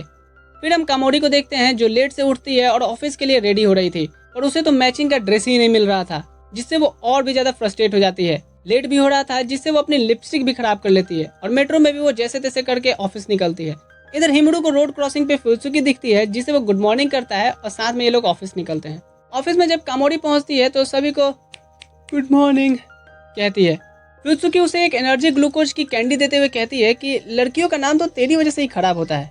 कामोडी उसे कहती है कि थैंक्स फ्यूत्सुकी सान, आप तो मेरी सेवियर हो। उस पॉकेट में से एक बियर टॉय निकलता है, जिसे देख कामोरी पूछती है कि इसमें फॉक्स नहीं मिलते क्या। तभी सीजिमा आके सभी को गुड मॉर्निंग कहता है और कामोरी के हाथ में क्यूट सा बियर देख के कहता है कि मुझे तो बचपन के दिन याद आ गए जब हम ऐसी चीजें कलेक्ट किया करते थे। कामोरी कहती है पर मैं तो अब भी ऐसी चीजें कलेक्ट करना चाहूंगी। अगले दिन जब कामोरी अपने डेस्क पे आती है तो उसे अपने बियर के कलेक्शन में एक रैबिट भी दिखता है। अगले दिन एक वुल्फ भी। वो हैरान थी कि ये कौन कर रहा है। वो सोचती है कि कहीं मेरी सेवियर फुत्सुकी सान तो नहीं, और वो जाके देखती है तो फुत्सुकी तो वो पैकेट यूज ही नहीं करती। उसका फिर शक हिमुरू पे जाता है। वो उसे देखती है तो वो तो अपने किटन प्लेट्स के टोकन्स कलेक्ट कर रहा था। उसके कलेक्शन दिन पर दिन बढ़े जा रहे होते हैं और वो अब कंप्लीट होने वाले थे। एक दिन फुत्सुकी की नज़र उसके टेबल पे जाती है और कहती है कि क्या बात है कामोरी, तुम्हारी कलेक्शन तो दिन पर दिन अट्रैक्टिव होती जा रही है। कामोरी कहते हैं कि है ना, मुझे नहीं पता है कि ये कौन कर रहा है, ये मेरा सीक्रेट हेल्पर है, मैंने उसका नाम ग्लूको फेरी रखी हूँ। तभी फुत्सुकी की नज़र हिमुरू पे जाती है जो अपने टोकन्स देख रहा था कि कैसे उसने कंप्लीट अभी तक नहीं किया और डेट खत्म होने वाला है। वो देखता है कि उसने गलती से एक मंथ आगे का डेडलाइन सोच लिया था और उदास हो जाता है। इधर कामोरी को आज एक चिकन टॉय मिलता है और उसका कलेक्शन कंप्लीट हो जाता है, जिससे वो काफ़ी खुश होती है, पर कहती है तो क्या अब ग्लूको फेरी मेरी मदद नहीं करेगा। तभी सीजिमा गेट से चिकन टॉय दिखाते हुए पूछता है तो क्या तुम्हें अब इसकी ज़रूरत नहीं है। कामोरी देख के हैरान थी कि उसका ग्लूको फेरी कोई और नहीं बल्कि सीजिमा है। सीजिमा उसे दिखाते हुए कहता है कि देखो इसके सेकेंड एडिशन में ये लोग फॉक्स भी रखेंगे। कामोरी पूछती है तुम सीक्रेटली मेरी हेल्प कर रहे थे, क्यों। सीजिमा कहता है क्योंकि इतना प्यार तुमको। कामोरी शर्माते हुए कहते हैं क्या। सीजिमा कहता है फॉक्स को, क्योंकि इतना प्यार फॉक्स को करते हैं ना हम, इसीलिए कलेक्ट करने में तुम्हारी मैं हेल्प कर रहा था। इधर दूसरी तरफ हिमुरू अभी भी परेशान था क्योंकि उसे जितने टोकन्स चाहिए थे आज शाम तक उतनी वो कलेक्ट नहीं कर पाया था। तभी फुत्सुकी यहाँ अपनी सारी कलेक्ट की गई टोकन्स देते हुए कहती है कि इसे ऐड कर लो, मैं भी दरअसल ये टोकन्स ही कलेक्ट कर रही थी। हिमुरू तो वहीं खुशी से बर्फीला माहौल क्रिएट कर देता है और कहता है कि फुत्सुकी सान आप तो मेरे लिए किटन फेरी हो। इसके बाद वो उन टोकन्स को एक्सचेंज करा के जॉर्ज किटन की प्लेट लेता है और वो फुत्सुकी को एक देते हुए कहता है कि एक आप रख लो, इसमें डबल था। फुत्सुकी उसे थैंक्स कहती है पर दरअसल हिमुरू को थैंक्स कहना चाहिए। तभी यहाँ रोते और हाँफते हुए कटोरी आता है और कहता है कि गाइस मुझे तुम लोगों की हेल्प चाहिए। दोनों पूछते हैं क्या बात है। कटोरी कहता है कि तोनासी सान मुझे इग्नोर कर रही हैं, वो मेरी हाथ की अब चाय भी नहीं पी रही हैं और न ही मुझे अब साथ में राउंड पे चलने के लिए कहती हैं। हिमुरू पूछता है और ऐसा क्यों हुआ है। कटोरी कहता है कि वो दरअसल जब मैंने उनसे कहा कि मैं जिंदगी भर उनके साथ ही रहना चाहता हूँ तब से वो मुझे इग्नोर करने लगी हैं और अगर वो ऐसे ही करेंगी तो मैं तो मर ही जाऊंगा। हिमुरू कहता है अरे रे मेरा पैंट छोड़ भाई। फुत्सुकी कहती है कि मुझे नहीं लगता कि वो तुमसे नफरत की वजह से इग्नोर कर रही हैं, शायद तुम्हें अपनी फीलिंग्स को एक्सप्रेस करने में और टाइम लेना चाहिए था। ये बात सुन कटोरी अपनी फिनिक्स वाले एनर्जी से उठ खड़ा होता है और कहता है कि क्या सही में फुत्सुकी सान, फिर तो मैं और ज़्यादा मेहनत करूंगा और उन्हें खुद पे प्राउड फील कराऊंगा और उनका दिल जीत लूंगा। तभी यहाँ से ओतोनाशी जारी होती है। कटोरी उसे हाई करता है तो वो कहती है कि तुम यहाँ फिर से क्या कर रहे हो, अपने डिपार्टमेंट में जाओ। कटोरी कहता है पर ओतोनाशी सान अभी तो लंच ब्रेक है। ओतोनाशी कहती है ठीक है तो मैं राउंड के लिए जा रही हूँ और तुम मेरे पीछे मत आओ। ओतोनाशी के जाने के बाद हिमुरू पूछता है कि तुम दोनों मिले कैसे थे। कटोरी कहता है कि बहुत लंबी कहानी है। हिमुरू कहता है चलिए फुत्सुकी सान हम चलते हैं फिर। कटोरी कहता है अरे सुनो ना यार, उतनी भी लंबी नहीं है। मैं इससे पहले होटल में काम करता था जहाँ की रेगुलर कस्टमर में से एक थी ओतोनाशी। वो हमेशा अपने काम को लेके पैसिनेट रहती थी और वहीं से मैं उनसे इम्प्रेस हो गया और उन्हें अपनी इंस्पिरेशन मान के मैंने ये कंपनी ज्वाइन किया। मैं बहुत ही एवरेज से भी कम काम कर पाता था जिससे उनकी मदद भी नहीं हो पाती थी और इस वजह से उन्हें क्लाइंट से माफ़ी भी मांगनी पड़ती थी। एक दिन कुछ क्लाइंट्स हमसे कॉन्ट्रैक्ट तोड़ के हमारे राइवल्स में जा मिले जिससे कंपनी के शेयर्स गिरने लगे। तो ओतोनाशी सान ने ये जिम्मेदारी लिया कि वो नई क्लाइंट्स लाएंगी और उन्होंने मुझ पर एक बार फिर से भरोसा किया और कुछ ही दिन में हमने कई नए क्लाइंट्स जोड़े कंपनी में। और जब इस बात का शुक्रिया बॉस कर रहे थे तो मैंने कहा कि ये सब का क्रेडिट तो ओतोनाशी सान को जाता है, पर वहाँ ओतोनाशी सान थी ही नहीं। जब मैं जाके देखा तो वो रो रही थी क्योंकि उन्हें यकीन ही नहीं हो रहा था कि उन्होंने ये कर दिखाया है। और तब मुझे पता चला कि उनके सख्त आवरण के अंदर एक कोमल दिल भी है और तभी से मैं उनका दीवाना हुआ, मस्ताना हुआ, उनकी चाहत में इतना फसाना हुआ। फुत्सुकी उसकी कहानी सुन के कहती है कि तुम्हें बस ओवर रिएक्ट करने की जरूरत नहीं है। तभी कटोरी अपने घुटनों पे आ जाता है और कहता है कि क्या मैं ऐसे प्रपोज करूंगा तो वो मान जाएंगी, मैं आपसे इटर्नल तक प्यार करूंगा। हिमुडू ये सुन कहता है, क्या कहा तुमने? कटोरी वहां से जाते हुए कहता है कि ये जरूर काम करेगा। इससे तो हिम जैसा हिमुडू भी गुस्सा हो गया। उसके जाने के बाद फुत्सुकी कहता है कि उससे माफ कीजिएगा, वो बचपन के स्कूल से ही मेरी नाक में दम करके रखता था। फुत्सुकी कहती है कि कितना अच्छा होता ना कि हम स्कूल में भी साथ होते, पर ये भी अच्छा है। ऐसे ही एक ऑफिस का नॉर्मल सा दिन था और फुत्सुकी हिम्मत करके पूछती है कि तुम मेरी तरफ आई कांटेक्ट करके क्यों नहीं बात करते? हिमुडू कहता है कि मुझे लोगों से आई कांटेक्ट करके बात करने की आदत नहीं है। तभी पीछे से कामोरी कहती है कि कैसा हो तुम्हें फुत्सुकी-सान सिखाएं? फुत्सुकी हाँ कहती है। कामोरी कहती है ठीक है, तो तुम उनकी तरफ आई कांटेक्ट करके धीरे धीरे सीख सकते हो। अगर तुम उनकी आंखों में नहीं देख सकते तो नाक के ऊपर वाले एरिया पे भी देख सकते हो। और फिर हिमुडू फुत्सुकी एक दूसरे के आमने सामने आके एक दूसरे को देखे जा रहे थे और पता नहीं क्या ही सन्नाटा सा छाया हुआ था। एकदम से फुत्सुकी आई कांटेक्ट तोड़ते हुए कहती है कि मैं हार गई। कामोरी कहती है हाँ, क्या ये घूरने का कंपटीशन था? हिमुडू भी उठते हुए कहता है कि मैं अभी बाहर से आया। बाहर आके वो खुशी से स्नोमैन प्रोड्यूस करते हुए कहता है कि फुत्सुकी-सान कितनी क्यूट है। तभी सामने से उसके बॉस आ रहे थे। वो हिमुडू को नाकोसमा लैंड की 2 टिकट दिखाते हुए कहते हैं कि वहां जाना चाहोगे? हिमुडू इमेजिन करता है कि क्या मैं बॉस को भी अब इतना तनहा लगता हूँ कि वो मुझे अब कंपनी देंगे? उसके बॉस कहते हैं कि ये मुझे क्लाइंट ने दिया, मैं वहां जाना नहीं चाहता तो सोचा तुम्हें दे दूं। हिमुडू सोचता है ओह तो ऐसी बात है। तभी पीछे से फुत्सुकी आती है। बॉस कहते हैं कि 2 टिकट्स हैं मेरे पास, तो तुम दोनों साथ क्यों नहीं चले जाते? फुत्सुकी कहती है कि पर मैं वहां कभी गई नहीं। उसके बॉस कहते हैं कि यही तो जाने का सबसे बड़ा रीजन है। बॉस को जाते हुए देख हिमुडू कहता है कि ये बॉस नहीं फरिश्ता है, फरिश्ता। घर आके वो नाकोसमा लैंड की प्लानिंग करता है क्योंकि वो यहाँ फुत्सुकी-सान को बिल्कुल भी बोर्ड फील नहीं होने देना चाहता था। इधर फुत्सुकी अपने कैट नाओमिरो से बात करी होती है कि कल मैं और हिमुडू को नाकोसमा लैंड घूमने जा रहे हैं। सीन शिफ्ट होता है ऑफिस में, जहाँ कामोरी हिमुडू को अपने डेस्क पे नाकोसमा लैंड की तैयारी करते हुए देख पूछती है, हे ये तो नाकोसमा लैंड की प्लानिंग है ना, तुम वहाँ किसके साथ जा रहे हो? हिमुडू कहता है फुत्सुकी-सान के साथ। कामोरी काफी एक्साइटेड होती है और कहती है कि वाह तुम्हें पता है मैं वहाँ की एनुअल पास होल्डर हूँ, मुझे तो सभी चीजें पता है वहाँ के बारे में, वहाँ तो ये होता है, वहाँ वो होता है। उसकी बातों से पक के हिमुडू वहाँ से जाने लगता है, पर वो उसका पीछा नहीं छोड़ती। उसके मुंह से नाकोसमा लैंड की इतनी तारीफ सुन फुत्सुकी कहती है कि अगर तुम वहाँ जाना चाहती हो तो मैं तुम्हें अपना टिकट दे सकती हूँ। तभी हिमुडू बड़ी डरावनी सी शक्ल लेके कामोरी की तरफ मुड़ता है। कामोरी कहती है नहीं नहीं नहीं, इसकी कोई जरूरत नहीं है, मेरे पास एनुअल सब्सक्रिप्शन है और वैसे भी मैं तो सीजिमा के साथ जाने वाली हूँ। सीजिमा कहता है सही में, तुमने मुझे बताया नहीं? कामोरी उसके पास आई कहती है कि हाँ क्योंकि ये एक सरप्राइज था। फुत्सुकी कहती है कि ये तो बढ़िया है, फिर हम चारों साथ में चलते हैं। थीम पार्क पहुंच के कामोरी कहती है कि देवी और सज्जनों मैं आप सबकी ऑफिशियल टूर गाइड हूँ क्योंकि मुझे यहाँ के बारे में सब पता है। तभी फुत्सुकी की नज़र एक लड़की पे पड़ती है जो डरी हुई सी थी। वो हिमुडू से कहती है कि लगता है वो बच्ची खो गई है। फुत्सुकी उसके पास आके पूछती है तो वो कहती है कि हाँ मैं अपनी मम्मा से अलग हो गई हूँ। फुत्सुकी उसे चाइल्ड केयर सेंटर छोड़ने की बात करती है और हिमुडू भी उसके साथ जाता है, ये सोचते हुए कि फुत्सुकी-सान कितनी काइंड है। इधर कामोरी नोटिस करती है कि उसके लेक्चर पे सिर्फ सीजिमा हामी भर रहा होता है और फुत्सुकी और हिमुडू गायब थे। सीजिमा कहता है कि छोड़ो उन्हें भी घूमने दो, और वैसे भी तुम यहाँ मेरे साथ आना चाहती थी ना? कामोरी कहती है हाँ। सीजिमा कहता है कि मुझे ऐसा क्यों लग रहा है कि तुम मुझे यहाँ अपने मन से नहीं बल्कि जबरदस्ती ले आई हो। कामोरी उसकी छाती पे हाथ मारते हुए कहती है नहीं तो बिल्कुल नहीं, चलो तुम्हें घूमना है ना मेरे साथ, आओ घूमते हैं। इधर चाइल्ड सेंटर की लेडी कहती है कि आप बच्ची को हमारे हवाले कर सकते हैं, हम इसकी मम्मा को ढूंढ के उनके साथ भेज देंगे। पर वो बच्ची फुत्सुकी के पीछे छिप जाती है। फुत्सुकी कहती है कि मैं भी यहाँ रुकती हूँ जब तक इसकी मम्मा नहीं आती। वो हिमुडू की तरफ देखती है तो हिमुडू कहता है हाँ क्यों नहीं, रुकते हैं। और फिर वो अपने स्नोमैन बना के उस बच्ची का मन बहलाता है और फुत्सुकी भी उसके साथ खेलती है। खैर फिर कुछ देर के बाद उसे उसकी मम्मा के हवाले कर हिमुडू सीजिमा को कॉल करता है पर वो पिक नहीं करता। इधर सीजिमा जानबूझ करके हिमुडू का कॉल नहीं उठाता और फुत्सुकी का कॉल आता है कामोरी पे तो वो उसे भी पिक करने से मना करता है। इधर फुत्सुकी कहती है कि मुझे माफ करना, ये सब मेरी वजह से ही हुआ है, मैंने तुम्हें भी अपने साथ साथ कहीं घूमने नहीं दिया। हिमुडू कहता है कि अरे नहीं, मुझे तो लोगों को खुश देखते हुए ही काफी खुशी मिलती है।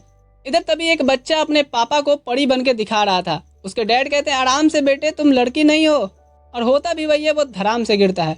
हिमुडू उसे उठाते हुए कहता है कोई बात नहीं, तुम ब्रेव बॉय हो, आयरन मैन बन के उड़ो। फिर वो बच्चा भी इन्हें बाय करके चला जाता है। तो फुत्सुकी कहती है तो अब हम क्या करें? हिमुडू अपना नोटबुक निकालता है और कहता है कि हम क्रूज चलते हैं जहाँ देश विदेश की आलसी बिल्लियां देखने को मिलेंगी। फिर ये लोग उस सफर का मजा लेते हैं जहाँ फुत्सुकी नाओमिरो जैसे एक ब्लैक कैट को दिखाती है। फिर ये लोग लंच करते हैं जो भी कैट के थीम पे ही रखा गया था। फिर ये लोग बिल्लियों का परेड देखने आते हैं और फुत्सुकी कहती है कि यहाँ लोग कितने खुश और इंजॉयफुल हैं। तुम्हारी इस बात से तो मैं भी सहमत हूँ कि लोगों को खुश देख के भी काफ़ी खुशी मिलती है। फिर ये लोग झूला भी झूलते हैं और उसके बाद फुत्सुकी कहती है कि क्या तुम्हें कुछ खरीदना है। ये लोग एक स्टोर में आते हैं जहाँ फुत्सुकी को एक मैचिंग मग दिखता है। वो हिमुरू से पूछती है कि ये कैसा रहेगा, हमारे पास दो दो मैचिंग की चीज़ें होंगी। हिमुरू कहता है कि हाँ खूबसूरत है और इसे हम ऑफिस भी लेके आएंगे। फुत्सुकी कहती है पर ऑफिस में सब देख के क्या कहेंगे कि हम मैचिंग सेट यूज़ कर रहे हैं। हिमुरू मन ही मन कहता है कि लगता है यही सही टाइम है कन्फेशन का, बोल दे हिमुरू। वो 2-3 बार तो आई आई भी बोलता है पर तभी यहाँ सिजिमा और कामोरी टपक जाते हैं और हिमुरू कुछ नहीं कह पाता। कामोरी कहती है कि जल्दी करो फुत्सुकी-सान, हमें फायर क्रैकर्स भी देखने जाना है। फिर ये लोग फायर क्रैकर्स देखने आते हैं और यहाँ भी एक साथ में फोटो लेते हैं और सिजिमा कहता है कि ये तो मुझे ओकिनावा का याद दिला रहा है। सभी कहते हैं कि हाँ।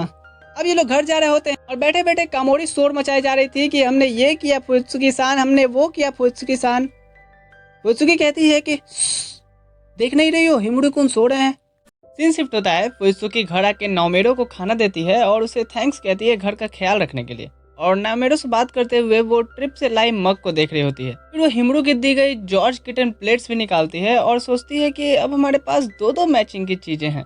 और एक ही समय पे हिमुरू भी यही चीजों को देख के यही बात सोच रहा होता है। सीन शिफ्ट होता है ऑफिस में, जहाँ लंच के टाइम पे सभी बैठ के 1 बिलियन येन प्राइज पेपर में देख के सोच रहे होते हैं कि अगर इनमें से कोई ये जीते तो इन पैसों का क्या करेगा। हिमुरू फुत्सुकी से पूछता है तो फुत्सुकी कहती है कि मेरी तो कोई ऐसी लग्जरियस थॉट्स नहीं है, मैं तो उन्हें सेव करूंगी। कामोरी कहती है कि मैं तो अपने लिए सिटी सेंटर में लग्जरियस अपार्टमेंट खरीदूंगी। सिजिमा कहता है ए डोबी, वो 1 बिलियन येन है, उसके बाद भी तुम्हारे पास बहुत पैसे बचेंगे। कामोरी कहती है तो मैं बचे हुए पैसों की भी अपार्टमेंट्स खरीद कर उन्हें रेंट पे लगा दूंगी। फुत्सुकी तभी कहती है कि मैं तो स्टारबक्स की लिमिटेड एडिशन वाले ड्रिंक डेली पीना चाहूंगी। कामोरी कैलकुलेट करती है और कहती है कि ऐसे तो आप 1800 साल तक स्टारबक्स की लिमिटेड एडिशन ट्राई कर सकती हो। हिमुरू कहता है क्या 1800 साल तक स्टारबक्स रहेगा। सिजिमा कहता है कि तुम्हें स्टारबक्स की पड़ी है, 1800 साल तक क्या हम रहेंगे। तभी यहाँ कामोरी सर्च करके दिखाती है कि अभी स्टारबक्स में हैलोवीन स्पेशल ड्रिंक चल रही है। फुत्सुकी कहती है कि हाँ इसे तो मैं कितने दिन से परचेज करने की ट्राई कर रही हूँ पर रात में भीड़ होने की वजह से मैं खरीद ही नहीं पा रही और लंच में 30 मिनट की ब्रेक में खरीदना तो पॉसिबल ही नहीं है। उसकी बातें सुन हिमुरू सोचता है कि मुझे तो इस 1 बिलियन ड्रामा से ज़्यादा एक्साइटमेंट अब इस ड्रिंक को पीने की हो रही है। ऐसे ही अगले दिन हिमुरू एक क्लाइंट से मीटिंग खत्म करके ऑफिस लौट रहा होता है तो उसे रास्ते में स्टारबक्स में आज भीड़ नहीं दिखती, तो वो डिसाइड करता है कि आज सभी के लिए वो लिमिटेड एडिशन वाली पंपकिन ड्रिंक ले जाएगा। और वो काउंटर लेडी से ये भी कहता है कि मैम आप मुझे साथ में आइस पैकेजेस मत दीजिएगा, क्योंकि मैं एक स्नो वुमेन का डिसेंडेंट हूँ तो मैं इन्हें ठंडा रख सकता हूँ। और हिमुरू ऐसा ही करता है, अपने छोटे छोटे स्नोमैन से वो उन ड्रिंक्स को घेरे रखता है। ऑफिस पहुंच हिमुरू को सबसे पहले फुत्सुकी ही दिखती है जो लंच पे थी। हिमुरू कहता है कि लगता है मैं सही टाइम पे आया हूँ। फुत्सुकी कहती है कि हाँ, और ये कहते हुए वो छोटे से फ्रिज से वही सेम लिमिटेड एडिशन वाले ड्रिंक दिखाते हुए कहती है कि आज स्टारबक्स में भीड़ कम थी तो मैं जाके ले आई। हिमुरू इससे पहले कुछ कहता, फुत्सुकी की नज़र उसके पेपर बैग पे जाती है और वो समझ जाती है कि हिमुरू भी कुछ लाया है। और जब वो जानती है कि वो भी यही लाया है, दोनों शर्माने लगते हैं ये सोच के कि हमारी सोच कितनी सिमिलर है। खैर इसके बाद सभी उस so called limited edition drink का मजा ले रहे थे और सोच रहे होते हैं कि ये बचे 2 ड्रिंक तो कटोरी और ओतोनाशी आए थे तो उन्हें दे दिए, पर अभी भी 2 बचा है, इनका क्या करें। तभी यहाँ सिजिमा की नज़र कैफेटेरिया गेट पे लगे एक पोस्टर पे जाती है जिसमें HR चीख चीख के बता रहा था कि हैलोवीन में कॉस्प्ले इवेंट होने वाला है और सभी को इसमें हिस्सा लेना है। हिमुरू कहता है तो उससे मेरा क्या फायदा। तभी पीछे से प्रेसिडेंट निकलती हैं जिन्होंने इस इवेंट को फंड किया है। यहाँ फुत्सुकी मैम को भी वो पंपकिन ड्रिंक देती है और प्रेसिडेंट लेते हुए काफ़ी खुश होती हैं कि ये वाली तो मैं कितने दिनों से सोच रही थी पीने का। और हाँ, ये मत समझना कि ये ड्रिंक ऑफर करके तुम इवेंट्स के प्राइजेस में मुझसे कोई भेदभाव की उम्मीद करोगे। सभी पूछते हैं कि ऐसा क्या है इवेंट्स के प्राइजेस में। प्रेसिडेंट बताती हैं 1 लाख येन फर्स्ट आने वाले ग्रुप को। सभी काफ़ी शौक और साथ ही साथ अब इस इवेंट के लिए एक्साइटेड भी हो जाते हैं। प्रेसिडेंट कहते हैं कि मुझे इवेंट्स बहुत पसंद हैं तो इसके लिए तो मैं जेब भी ढीली कर सकती हूँ, तो तैयार हो जाओ मेरे जबाजो। इतना कह के वो चली जाती है। सभी एम्प्लॉयज़ में बिजली सी करंट दौड़ जाती है इस इवेंट को लेके। अब ये कॉन्टेस्ट ग्रुप वाइज होने वाला था तो कामोरी पूछती है कि हम कैसे कॉस्ट्यूम पहनेंगे, चलो डिसाइड करते हैं। तभी फुत्सुकी कहती है कि कटोरी तो एक आर्टिस्ट है ना, तो वो जरूर अच्छी ड्रेस चूज करेगा। सीजिमा सजेस्ट करता है कि क्यों ना हम भी कोई मम्मी या वैम्पायर वाली ड्रेस चूज करें, और हिमड़ू अभी से ही फुत्सुकी को मम्मी और वैम्पायर के ड्रेस में इमेजिन करने लगता है। तो फुत्सुकी इंटरनेट से पंपकिन वाली ड्रेस दिखाते हुए कहती है कि ये कैसा है, ये ट्रेंड में भी चल रहा है। हिमड़ू फिर सोचने लगता है क्या एक ऐसा कॉस्ट्यूम जिसमें फुत्सुकी सान दिखे ही ना। कमोरी हिमड़ू को सोचते हुए देखती है जो बर्फ प्रोड्यूस कर रहा था, तो कहती है कि क्या हुआ हिमड़ू, तुम्हें ये ड्रेस पसंद नहीं आई। हिमड़ू कहता है नहीं नहीं आई ना, और फुत्सुकी से कहता है कि मैं खरीदने में आपके साथ चलूंगा। फिर घर जाते समय ये उस कॉस्ट्यूम को लेने जाते हैं स्टोर में, पर वो ट्रेंडिंग ड्रेस सोल्ड आउट हो चुका था। वो कई स्टोर विजिट करते हैं पर इन्हें वो पंपकिन ड्रेस कहीं नहीं मिलता। आखिर में फुत्सुकी हिमड़ू के सामने एक वैम्पायर की ड्रेस पहन के आती है और पूछती है कि ये कैसा लग रहा है। हिमड़ू कहता है कि हाँ ये भी अच्छा है। फिर ये लोग वैम्पायर के 4 ड्रेस लेके निकलते हैं, ये बात करते हुए कि हमें सिजिमा और कमोरी को भी बताना होगा कि पंपकिन ड्रेस नहीं मिला। फिर हिमड़ू फुत्सुकी को उसके अपार्टमेंट भी छोड़ने आता है, और अब अगले दिन हैलोवीन पार्टी थी। पूरी ऑफिस में खाना पीना से लेकर डेकोरेशन की तैयारियां हो रही थी, और प्रेसिडेंट खुद सामने से सभी चीजें देख रही थी कि कैसा चल रहा है। इधर फुत्सुकी अभी भी कहीं दूसरे जगह क्लाइंट्स से मीटिंग कर रही थी। हिमड़ू ये बात सिजिमा और कमोरी को बताता है कि वो देर से ज्वाइन करेगी, चलो हम रेडी होते हैं। तभी उन्हें कटोरी उदास बैठे हुए दिखता है और कहता है सब खत्म हो गया दोस्तों, मैं बर्बाद हो गया। हिमड़ू कहता है कि तुझे आज पता चल रहा है। कटोरी कहता है कि मैं मजाक नहीं कर रहा, 10 दिन में कॉन्टेस्ट शुरू होने वाला है और मैं कॉस्ट्यूम घर पे ही भूल गया हूँ। हिमड़ू कहता है तो जाके ले आ ना। कटोरी कहता है कि मुझे जाने में 1 घंटा लगेगा और फिर उस ड्रेस को पहनने में 1 घंटा। सिजिमा कहता है कि ये कैसा ड्रेस है जिसे पहनने में 1 घंटा लगेगा। कटोरी उसे ड्रेस दिखाते हुए कहता है कि ये ड्रेस मैंने खुद 3 दिन से बना रहा हूँ। सभी उसे कुछ कुछ आइडिया दे रहे थे कि रेडीमेड कॉस्ट्यूम बनाने का, पर कोई काम का नहीं था। तभी यहाँ कमोरी आइडिया देती है कि तुम एक ऐसे सेल्समैन बन के आ सकते हो जो बिन बुलाया हो, वो भी तो बड़े डरावने होते हैं, इसमें तुम्हें ड्रेस की जरूरत भी नहीं पड़ेगी। कटोरी को ये आइडिया तो पसंद आता है, पर तभी प्रेसिडेंट आके कहती हैं कि नहीं, तुम्हें कोई स्कैरी लुक फिजिकली लेना होगा।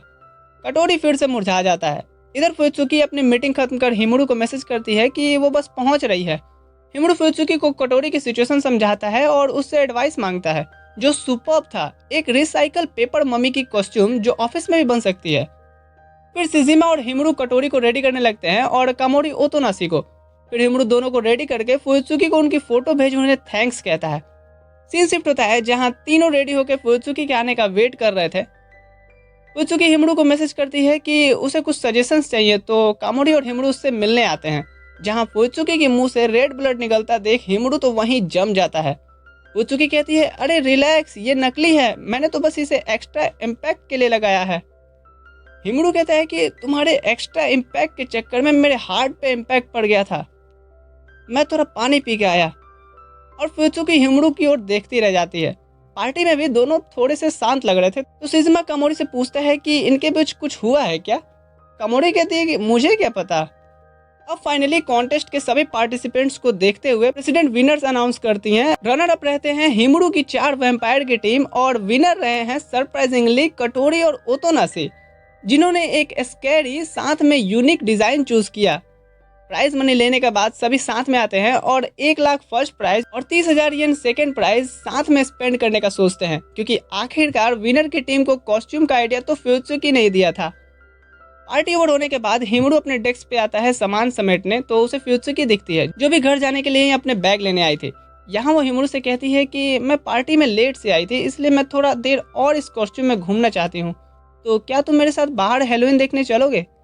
हिमड़ू कहता है कि हाँ क्यों नहीं, यहाँ पार्टी तो खत्म हो गई है, पर बाहर तो अभी भी हैलोवीन लोग मना ही रहे हैं।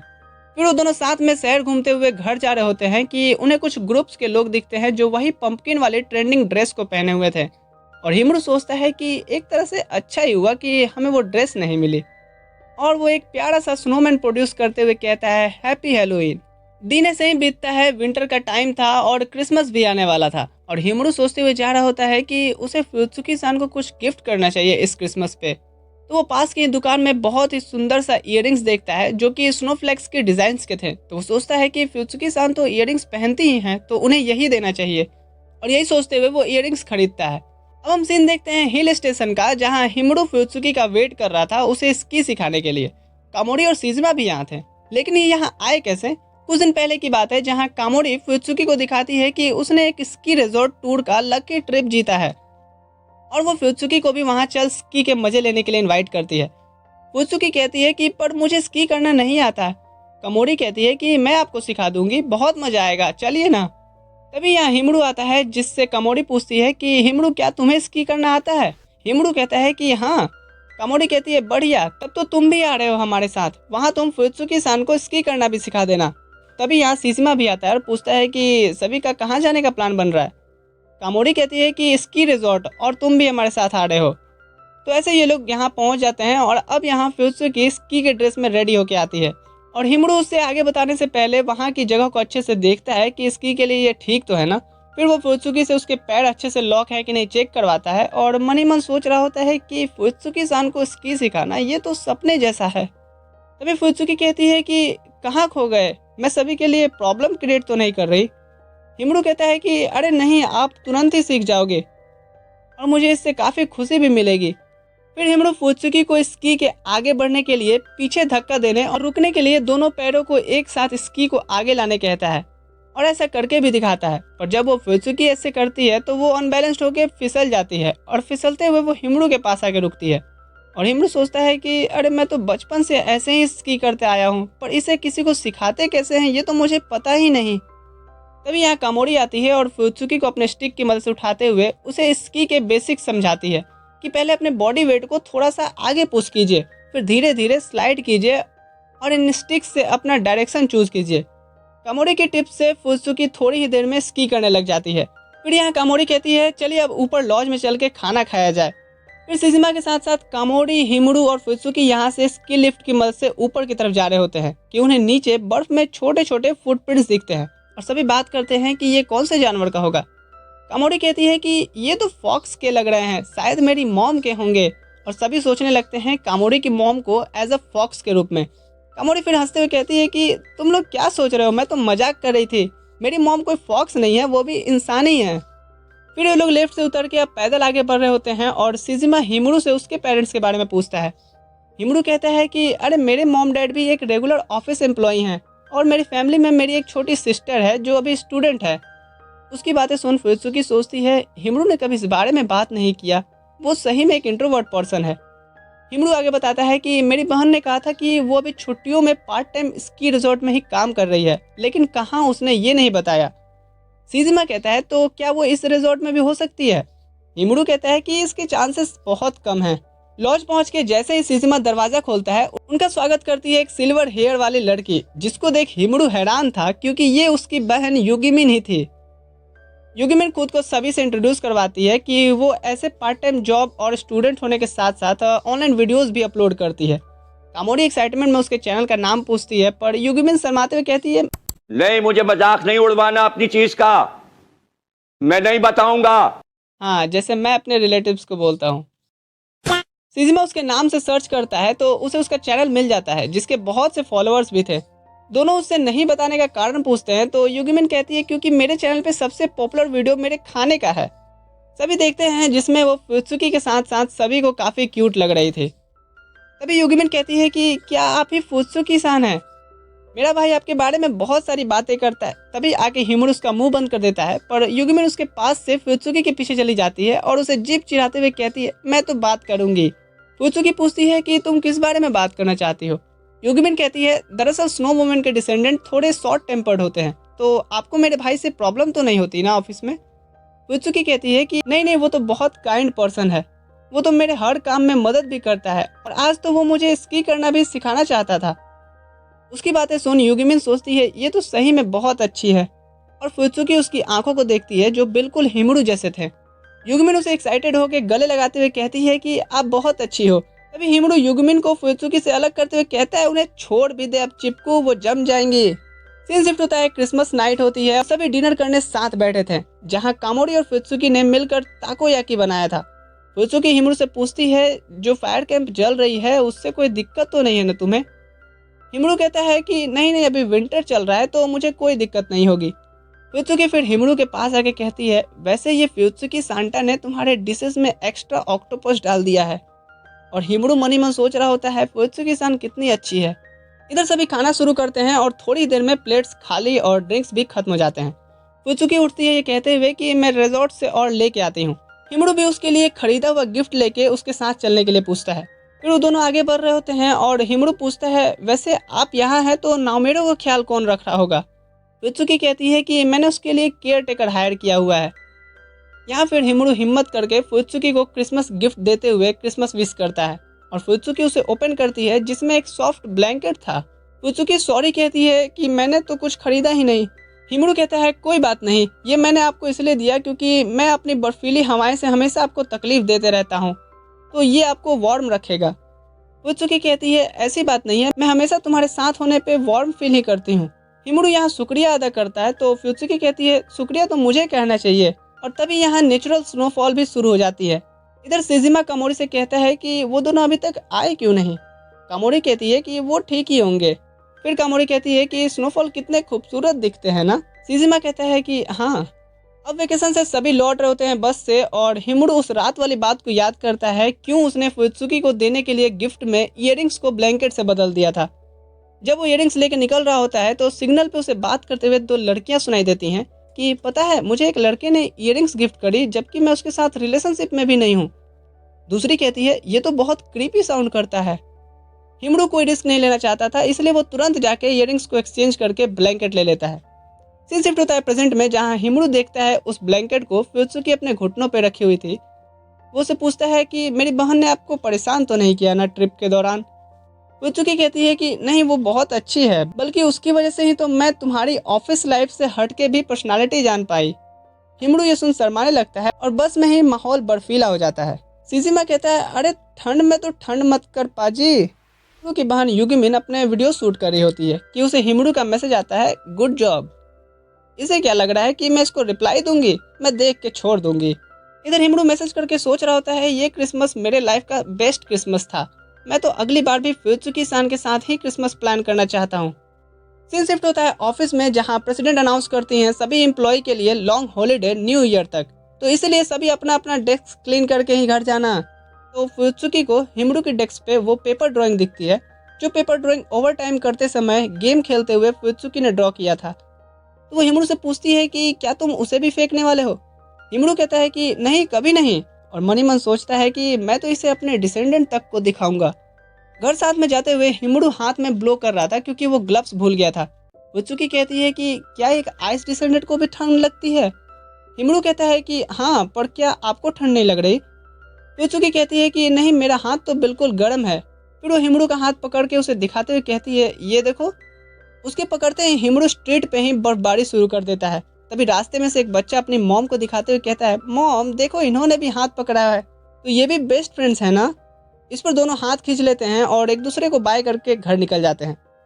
घर पहुंच हिमड़ू बोर हो रहा था तो सोच रहा था कि क्यों ना मेरी बहन की वीडियोस ही देख ली जाए। तभी उसकी बहन युगिमिन आती है और कहती है कि मुझे अपने वीडियोस के लिए 108 स्नोमैन चाहिए।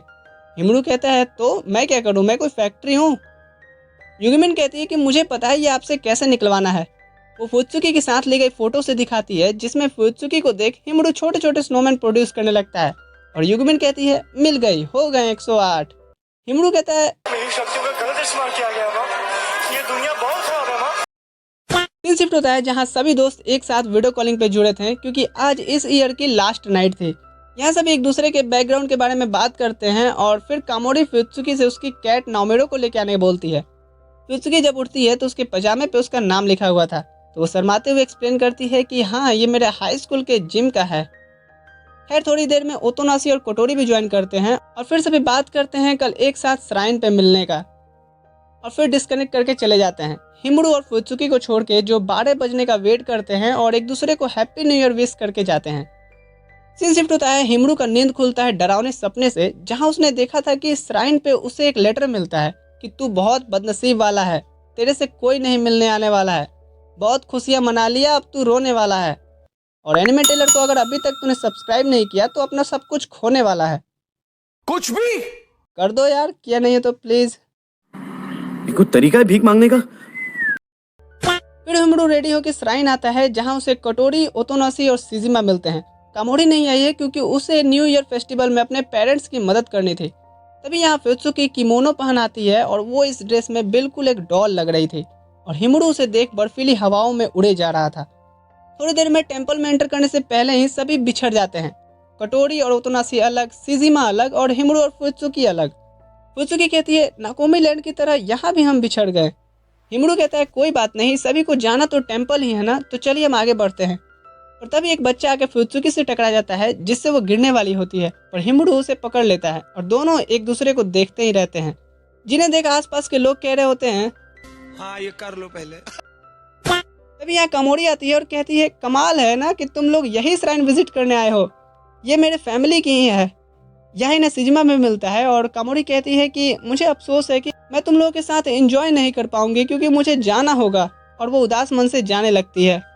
तो सिजिमा उसके घर के कामों के लिए उसे चीयर्स करते हुए एक प्रोटेक्टिव चार्म देता है, ये कहते हुए कि मुझे लगा था कि तुम नहीं आओगी इसलिए मैंने ये खरीद लिया, लेकिन तुम तो यहीं की हो। कामोरी उसके हाथों से प्रोटेक्टिव चार्म लेते हुए कहती है तो उससे क्या हुआ, ये मुझे चाहिए क्योंकि ये हमारे श्राइन के लिए लकी होता है, तुम ऐसा वैसा कुछ मत समझना।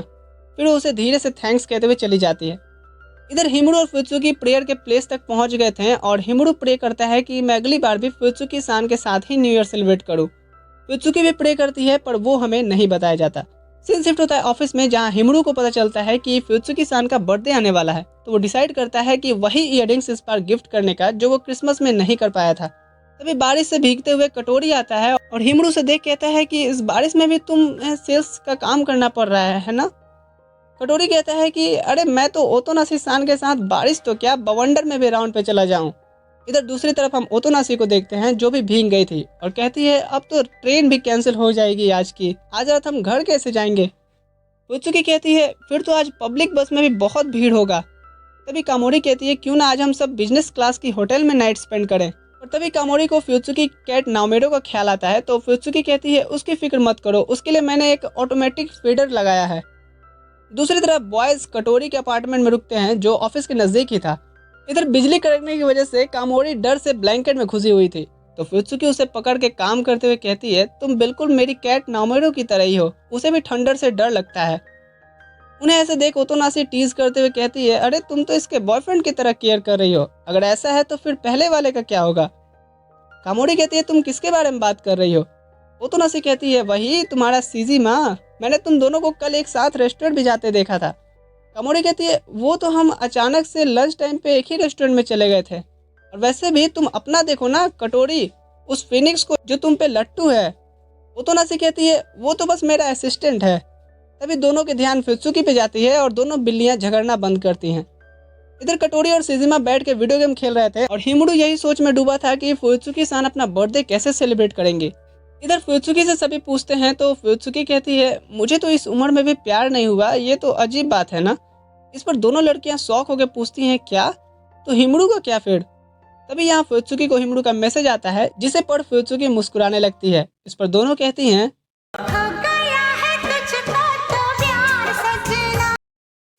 कामोरी पूछती है बताओ तो उसने ऐसा क्या लिखा है। फुत्सुकी कहती है ऐसा कुछ नहीं है, बस वो लोग गेम खेल रहे हैं यही बताया है। फिर यहाँ फुत्सुकी भी ड्रिंक एंजॉय करते हुए फोटो क्लिक करके हिमुरू को भेजती है, जिसे देख कटोरी कहता है कितना अच्छा होता है ना कि हम भी साथ में होते हैं। हिमुरू तो बर्फ प्रोड्यूस करते हुए कहता है कि काश मैं एक लड़की होता। सिजिमा कहता है कि इससे तुम्हारा क्या मतलब है। कटोरी कहता है कि मैं तो लड़का ही ठीक हूँ। सीन शिफ्ट होता है फुत्सुकी के बर्थडे के दिन, जहाँ हिमुरू फुत्सुकी को कामोरी से बात करते हुए सुनता है कि वो हर साल अपना बर्थडे अपने पेरेंट्स के साथ मनाती है उनका शुक्रिया करने के लिए। इसलिए हिमुरू सोचता है कि वो इयररिंग्स फुत्सुकी को ऑफिस में ही दे देगा, और बहुत कोशिशों के बाद भी फुत्सुकी ऑफिस में उसे अकेली कहीं मिलती ही नहीं है। तो घर जाते समय हिमुरू फुत्सुकी के साथ चलने पूछता है और वो सोच रहा होता है कि वो गिफ्ट दे या ना दे। वो क्या सोचेगी, कहीं वो सिर्फ मुझे एक क्लोज कलीग तो नहीं मानती होगी ना। यही सोचते हुए वो चले जा रहा होता है कि वो आसपास की चीज़ों को जमा देता है। वो काफ़ी ब्यूटीफुल सिनेरियो क्रिएट कर देता है, जिसे देख फुत्सुकी एक्साइटेड होकर कहती है ये तो बहुत ही सुंदर है, क्या मैं इसे एज अ बर्थडे प्रेजेंट अपने फ़ोन में रख सकती हूँ। तभी हिमुरू वो इयररिंग्स देते हुए कहता है ये आपका प्रेजेंट नहीं है बल्कि ये है। फुत्सुकी सान उसे देख कहती है ये तो सही में बहुत सुंदर है। फिर वो उस इयररिंग्स को पहन अपना बर्थडे अपने पेरेंट्स के साथ सेलिब्रेट करती है। और इधर हम हिमुरू को देखते हैं जो अपने घर पे लव कन्फेशन की प्रैक्टिस कर रहा था। सीन शिफ्ट होता है अगले दिन ऑफिस में, जहाँ कामोरी छिप के हिमुरू की बातें सुन रही होती है जो वो सिजिमा से कर रहा होता है कि मैंने सब प्लानिंग कर लिया है अब उसे अपने घर ले जाने की, मैं उसे बहुत खुश रखूंगा। सिजिमा कहता है तुम श्योर हो ना कि इससे तुम्हें परेशानी नहीं होगी। हिमुरू कहता है अरे नहीं, मैं तो खुशी से पागल हुए जा रहा हूँ। कामोरी सोचती है कि क्या हिमरू ने फ्यूत्सुकी-सान को प्रपोज कर दिया और वो मूव भी करने वाली है। आखिर उन्होंने ये बात मुझसे क्यों नहीं बताई। फिर वो आके फ्यूत्सुकी से कहती है, ये तो गलत बात है फ्यूत्सुकी-सान, आपने मुझे क्यों नहीं बताया इस बारे में, और आप इतनी जल्दी मूव कैसे कर सकती हो, आप तो बहुत तेज निकली। फ्यूत्सुकी कहती है, ये तुम क्या कह रही हो, मुझे तो कुछ समझ में नहीं आ रहा। कामोरी कहती है, अच्छा तो क्या हिमरू कुन ने आपसे कुछ नहीं कहा। फ्यूत्सुकी कहती है, नहीं तो। कामोरी सोचते हुए कहती है, ऐसा तो नहीं कि वो किसी और के बारे में बात कर रहे थे। फिर वो आके हिमरू से पूछती है कि क्या ये बात फ्यूत्सुकी-सान के बारे में नहीं हो रही थी। हिमरू कहता है, नहीं, मैं तो कुछ दिनों से अपने एक स्ट्रीट कैट से फेमिलियर होने में सक्सेस हो गया हूँ, तो उसे ही घर ले जाने की बात कर रहा था। और कहीं तुमने ये बेकार रूमर फ्यूत्सुकी-सान से तो नहीं बताया ना। कामोरी कहती है, नहीं, उतना ओपनली तो नहीं बताया। तभी यहाँ फ्यूत्सुकी आती है और सारी बातें बता के हिमरू उस कैट को पकड़ने में फ्यूत्सुकी की हेल्प मांगता है। उस स्ट्रीट कैट को पकड़ जैसे ही वो ले जाने वाले होते हैं कि फ्यूत्सुकी को एक पोल पे उसी कैट की फोटो दिखती है जिसमें लिखा हुआ था कि वो खो गई है। ये देख सभी उस कैट को उसके ऑनर तक पहुंचाने जाते हैं और पहली बार हिमरू के साथ कोई कैट फेमिलियर हो पाई थी और वो भी पराई निकली, जिससे हिमरू सैड हो जाता है। Sad emoji. उसे उदास देख फ्यूत्सुकी उसे इस वीकेंड अपने घर पे इनवाइट करती है नाओमेरो के साथ कुछ टाइम स्पेंड करने के लिए। ये सुन तो हिमरू के आंखों में तारे चमकने लगते हैं। वीकेंड आता है और हिमरू उठ के देखता है कि उसकी बहन युगिमिन भी आज कहीं जाने की जल्दी में सभी काम जल्दी जल्दी खत्म कर रही है। फिर वो फ्यूत्सुकी के लिए केक लेके निकल पड़ता है, ये सोचते हुए कि वो फ्यूत्सुकी-सान के घर जा रहा है। हाँ, मतलब इसका आधा रीजन ये भी है कि मैं नाओमेरो से मिलूंगा।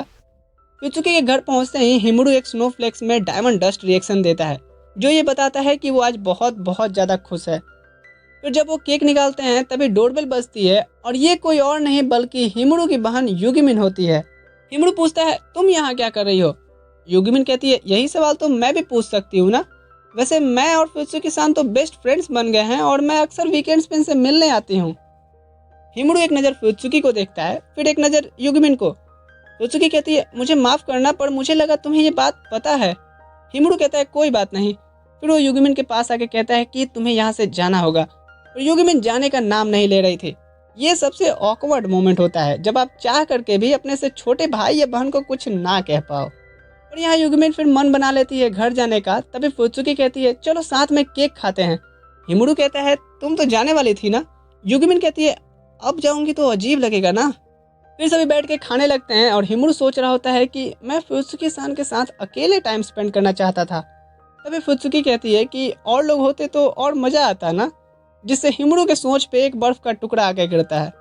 नाओमेरो के साथ फिर कुछ टाइम स्पेंड करने के बाद यहाँ से दोनों के घर जाने से पहले फ्यूत्सुकी कहती है कि क्या मैं नेक्स्ट टाइम तुम्हारे घर आ सकती हूँ। हिमरू कहता है, हाँ हाँ क्यों नहीं, आप जब चाहो आ सकते हो।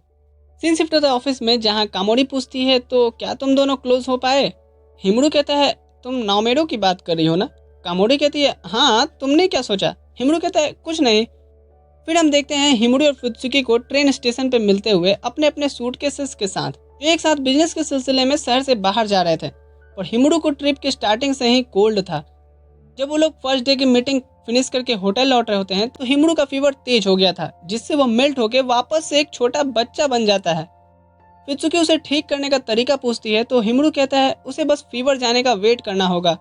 फ्यूत्सुकी फिर डिसाइड करती है तब तक वो हिमरू का ख्याल रखेगी, इसलिए वो उसी के रूम में रुकती है। फिर दोनों के बीच में थोड़े ऑकवर्ड मोमेंट्स क्रिएट होते हैं जब हिमरू भारी कोट की वजह से गिर जाता है। खैर बॉस का कॉल आता है और फ्यूत्सुकी को लेट नाइट तक पेपर वर्क करने पड़ते हैं और हिमरू खुद में गिल्टी फील कर रहा होता है। अगले सुबह तक हिमरू का फीवर जा चुका था और वो अपने नॉर्मल साइज में लौट आता है, जो देखता है कि रात भर काम करने की वजह से फ्यूत्सुकी वहीं सोफे पे ही सो गई है। वो उसे ना जगाते हुए आज की मीटिंग की पूरी जिम्मेदारी खुद लेके काम को खत्म करता है। ट्रिप ओवर होने के बाद ये शहर से वापस आते हैं और हिमरू अभी भी सोच रहा होता है कि उसकी वजह से ट्रिप वैसी नहीं गई जैसा फ्यूत्सुकी-सान ने सोचा होगा। तभी वो लोग उसी चेरी ब्लॉसम ट्री से होके गुजर रहे होते हैं जहाँ ये पहली बार अपने ऑफिस के पहले दिन मिले थे। दोनों यहाँ रुक के बातें करते हैं कि कैसे 1 साल बीत गया उस बात को, और दोनों एक दूसरे का शुक्रिया अदा करते हैं इन बीते हुए दिनों में सपोर्टिव बने रहने के लिए। और फिर उसके बाद ये लोग अपने दोस्तों के साथ यहाँ पे एक चेरी ब्लॉसम पार्टी भी मनाते हैं।